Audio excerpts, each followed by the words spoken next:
Hello everyone. आज हमारे पास client आए थे हैदराबाद से।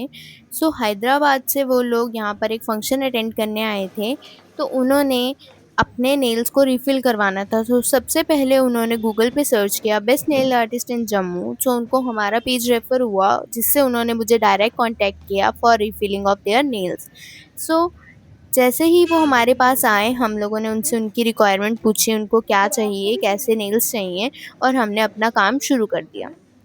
सो काम शुरू करते ही सबसे पहले आप सभी को पता है, जैसे कि नेल स्टार्ट करने के लिए हमें अपने नेल्स को प्रेप करना होता है, बट इनकी थी रीफिलिंग। हमने रीफिलिंग के लिए सबसे पहले इनका पुराना नेल आर्ट रिमूव किया और कुछ प्रोडक्ट रिमूव किया, बिकॉज जैसा कि सभी को पता होगा जो कि बिगनर नेल आर्टिस्ट हैं या फिर नेल आर्टिस्ट हैं, कि हमें रीफिलिंग के लिए कुछ प्रोडक्ट को रिमूव करना होता है और फिर उसको प्रॉपर से रिफिल करना होता है। तो हम सबसे पहले कर रहे थे क्यूटिकल्स को पुश बैक, जो कि हमारा सबसे मेन एलिमेंट है और हमारा फर्स्ट स्टेप है नेल्स करने का या फिर नेल रिफिलिंग का।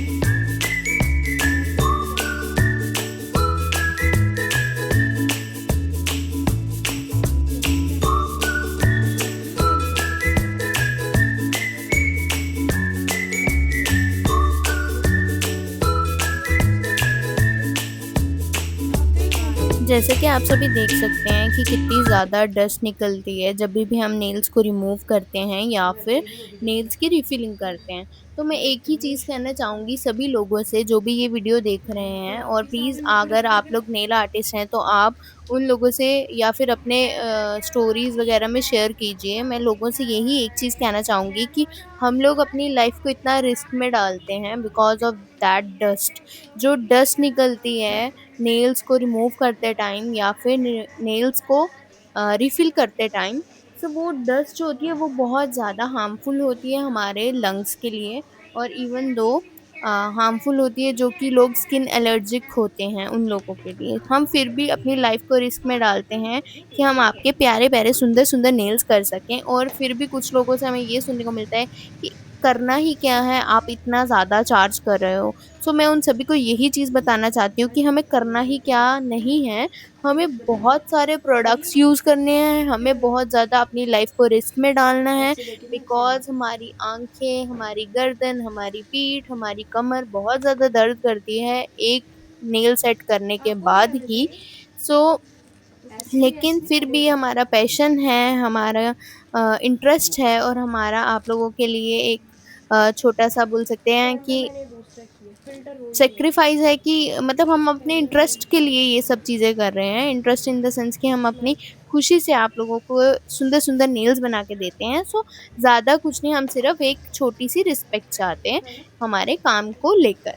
सो बहुत ज़्यादा लोग ऐसे भी मिले हैं मुझे अपनी नेल इंडस्ट्री में और अपनी नेल फ़ील्ड में, जब अपना मतलब बहुत ज़्यादा ऐसे क्लाइंट्स भी मिले हैं जो इतना प्रेज़ करते हैं हमें, कि हमें ऐसा लगता है कि हम तो इतना अच्छा करते भी नहीं हैं जितना हमें वो लोग प्रेज़ कर देते हैं। बहुत सारे आप लोगों को भी ऐसे लोग मिले होंगे जो आपको लाइक आप मीडियम में समझते होगे अपने आप को, लेकिन वो आपको हाई पे पहुँचा देते हैं। इतने अच्छे-अच्छे क्लाइंट्स भी मिले हैं। कुछ लोग स्पेशली एक्स्ट्रा पे करके जाते हैं because they value our hard work. Exactly the main point. मेरे को आज तक की लाइफ़ में बहुत ज़्यादा अच्छे-अच्छे क्लाइंट्स मिले हैं, जिन वजह से मैं आज ये बात बोल पा रही हूँ। बहुत अच्छे-अच्छे क्लाइंट्स मिले हैं। मैं उन सभी को थैंक यू भी बोलना चाहती हूँ, बिकॉज़ उनकी छोटी-सी मोटिवेशन भी हमें कहाँ तक ले जाती है, वो लोग ये बात नहीं जानते। बट बहुत ज़्यादा मैं वैल्यू करती हूँ उन लोगों को जो लोग हमें इतना ज़्यादा एप्रिशिएट करते हैं, और हर किसी को हर काम की वैल्यू करनी चाहिए। कोई भी काम छोटा-बड़ा नहीं होता।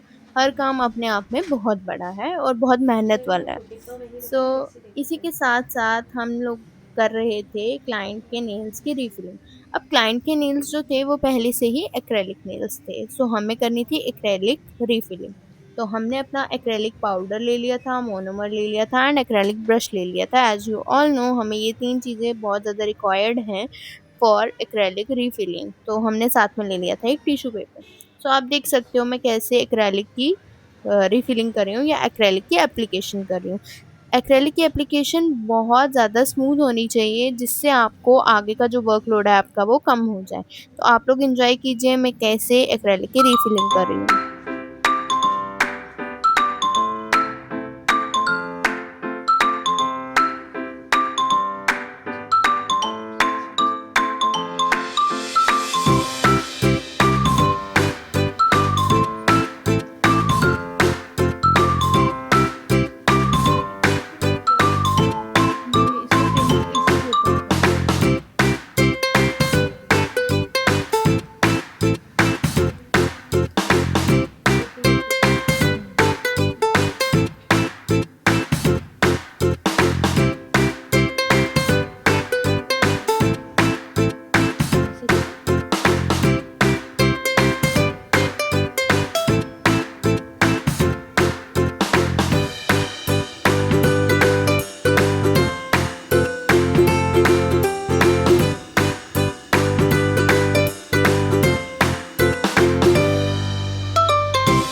वन बाय वन हम हर एक नेल को अच्छे से रिफ़िल करते जा रहे थे, जहाँ पे थोड़ा रह गया था वहाँ पे हमने दोबारा से छोटी-सी बीड लेके उसको पूरा कवर अप किया, बिकॉज़ इसमें बीड्स का ही मेन काम होता है।